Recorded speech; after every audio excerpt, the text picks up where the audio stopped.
Pas de soleil, pas de soleil, pas de soleil, da-da-da. Pas de soleil, pas de soleil.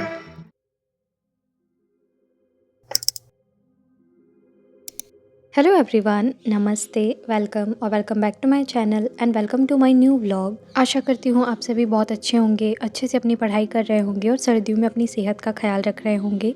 मेरा नाम है प्रिया और मैं read third grade level 1 mains की preparation कर रही हूँ। बहुत से लोगों का अक्सर ये सवाल रहता है कि मैं प्री की प्रिपरेशन कर रही हूँ या मेंस की। तो मैं आप लोगों को बता दूँ, मैं मेंस की प्रिपरेशन कर रही हूँ, प्री मेरा क्लियर है। आज था डे 3 और जो 7 डेज़ चैलेंज मैंने लिया था उसका। इसी वीडियो में आपको आगे डे 4 का भी कुछ पार्ट देखने को मिलेगा। तो डे 3 और 4 मैंने इसी वीडियो में इंक्लूड किया है। अपने डेली के जो काम हैं उनसे फ्री होकर के मैं आगे का जो पढ़ाई की शुरुआत है वो करूँगी। वीडियो में आप देख चुके होंगे मेरे दिन की शुरुआत किस तरह से होती है और आगे किस तरह से चलती है।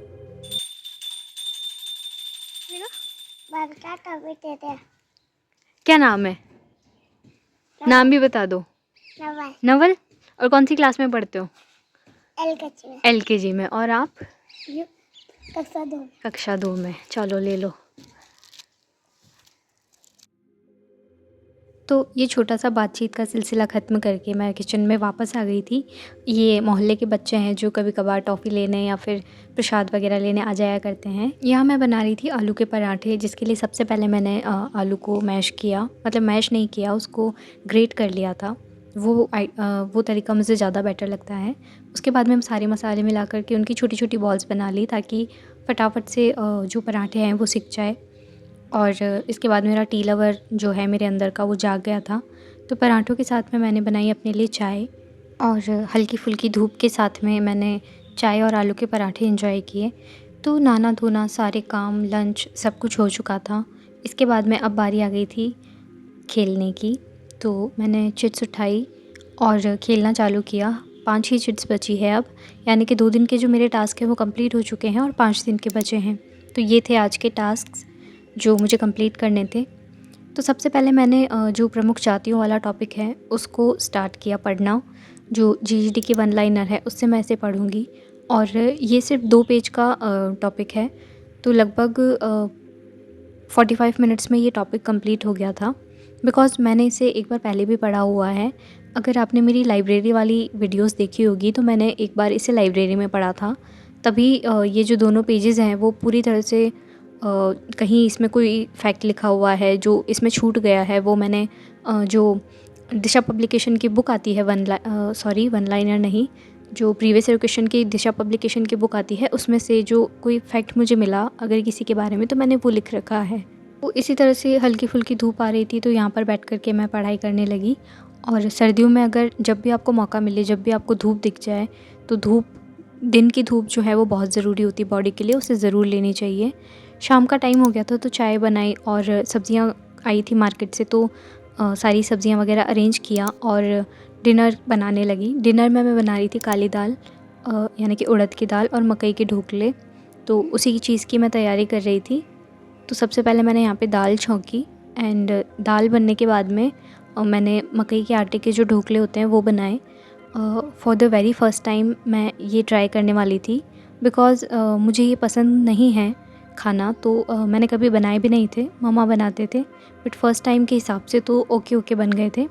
तो फिर मैंने डिनर किया एंड उसके बाद में जो नेक्स्ट स्लॉट था मेरा, स्लॉट नंबर 2, उसको स्टार्ट किया। तो जो टास्क नंबर 2 था वो था लोक संत एवं संप्रदाय। इसे मैं जीजीडी के 1 लाइनर से ऑलरेडी पढ़ चुकी थी, तो मैंने फटाफट से उसको रिवाइज़ किया और जो पीवाईक्यूज़ की क्वेश्चन है दिशा पब्लिकेशन की, उससे मैंने ये कुछ नोट्स टाइप बना लिया पीवाईक्यूज़ का, ताकि फ्यूचर में रिवाइज़ करते टाइम आसानी हो। और आज का जो लास्ट स्टडी सेशन था हमारा वो इंग्लिश का लिया था मैंने। तो इसमें जो CCE है उसको मैंने एक वीडियो लेक्चर देख करके अटेंड किया एंड उसके छोटे मोटे नोट्स बना लिए। तो इस तरह से आज का दिन ख़त्म हुआ और अगला दिन अब आप देखने जा रहे हैं। तो आज के दिन मैं थोड़ा जल्दी उठ गई थी, यूजुअली जो उठती हूँ उससे थोड़ा जल्दी उठ गई थी। अभी टाइम हो रहा है 6:15 और मैंने जो अपना फर्स्ट स्टडी सेशन है उसको लेने का सोचा। तो यहाँ पर मेरे हाथ में 4 चिट्स हैं, उनको मैंने उछाला एंड उसमें से एक चिट उठा करके आज के टास्क मैंने देखे कि आज मुझे क्या क्या पढ़ना है। तो ये थे आज के टास्क्स जो आप स्क्रीन पर देख पा रहे हैं। तो सबसे पहले मैंने इंग्लिश को लिया बिकॉज़ ये वाला टॉपिक छोटा है और सुबह-सुबह बहुत ज़्यादा टाइम मैं नहीं दे पाऊँगी बिकॉज़ एक तो मैं लेट उठी हूँ और मुझे घर के काम भी करने हैं, तो 7 बजे तक जितना हो पाएगा मैं पढ़ लूँगी। तो मैंने इंग्लिश का पढ़ना स्टार्ट किया और इसको मैं एक बार पहले भी पढ़ चुकी हूँ, तो एज़ अ रिविज़न मुझे करना है, तो रिवाइज़ करना मैंने शुरू कर दिया।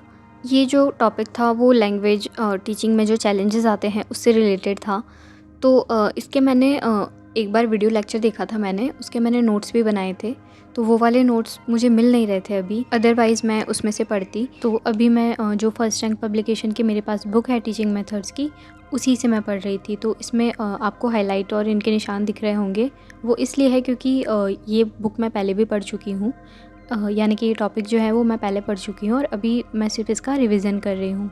तो ये टॉपिक भी है जो 2 ही पेजेस का था, इसलिए लगभग पौने घंटे में यानी 45 मिनट्स में 7 बजे तक ये टॉपिक ख़त्म हो गया था। तो इसको करने के बाद मैं अपने जो काम है डेली के रूटीन वाले उनमें लगने वाली थी, मतलब वो वाले काम करने वाली थी अब। इसके मैंने नोट्स नहीं बनाए बिकॉज़ ऑलरेडी मेरे पास नोट्स बने हुए थे। इसको मैंने जस्ट एक बार रीडिंग करके एंड रिवाइज़ कर लिया अच्छे से, और एक्सरसाइज में इसमें क्वेश्चंस भी दिए हुए हैं जो मैं सॉल्व नहीं कर पाई। पानी गर्म हो रहा था तो मैं नहा धो करके आ गई थी और पास्ता बॉईल होने रख दिया था मैंने, साथ ही दूध भी गर्म हो रहा था और तब तक मैंने पास्ता बना लिया था। मुझे स्पेशली वाइट सॉस पास्ता बहुत पसंद है, बट मैंने आज पास्ता देसी स्टाइल में बनाया था। तो लंच में मैंने पास्ता खाया और हेडेक हो रहा था आज बहुत ज़्यादा, इस वजह से मैंने लंच करने के बाद में टैबलेट ली और एक नैप भी ले ली थी। लगभग 1-1.5 घंटे के लिए मैं सो गई थी। उठने के बाद में काफ़ी रिफ़्रेशिंग फ़ील हो रही थी। चाय पी एंड जो सेकंड स्टडी स्लॉट है उसको कंप्लीट किया। तो मैं मृदा वाला टॉपिक जो है वो पढ़ रही थी। पहले वन लाइनर से मैंने पढ़ा और उसके बाद में PYQs है उनको देखने लगी। तो मैंने आपको पहले भी बताया था कि जो मृदा का सेकंड वाला टॉपिक आएगा तब मैं पहले जो इसका फ़र्स्ट पार्ट मैंने जहाँ तक पढ़ा था उसे रिवाइज़ कर लूँगी। तो मैंने बिल्कुल ऐसे ही किया, पहले जो इसका फ़र्स्ट पार्ट था उसको रिवाइज़ किया एंड उसके बाद में सेकंड पार्ट को रिवाइज़ करने लगी। तो इस 7 डेज़ चैलेंज का एक फ़ायदा तो हो गया कि 4 दिन में मैंने जो 12 टॉपिक है वो पढ़ लिए। जो लोग पहले से टू डू लिस्ट बना करके रखते हैं, अपने गोल्स डिसाइड करके रखते हैं, उनके लिए ये भी एक फ़ायदेमंद रहता है कि उनको पता होता है क्या पढ़ना है, तो वो लोग ज़्यादा सोचते नहीं हैं, बस अपने टॉपिक्स डिसाइड करके और पढ़ने लग जाते हैं। तो आपके न्यू ईयर के लिए क्या-क्या प्लान्स हैं, क्या रेज़ोल्यूशंस आपने लिए हैं, क्या आपने अपना विज़न बोर्ड बनाया है, कमेंट्स में मेरे साथ ज़रूर शेयर करना। आई होप आपको आज का ब्लॉग पसंद आया होगा। पसंद आया हो तो वीडियो को लाइक करना, चैनल को सब्सक्राइब करना। Thank you so much for watching.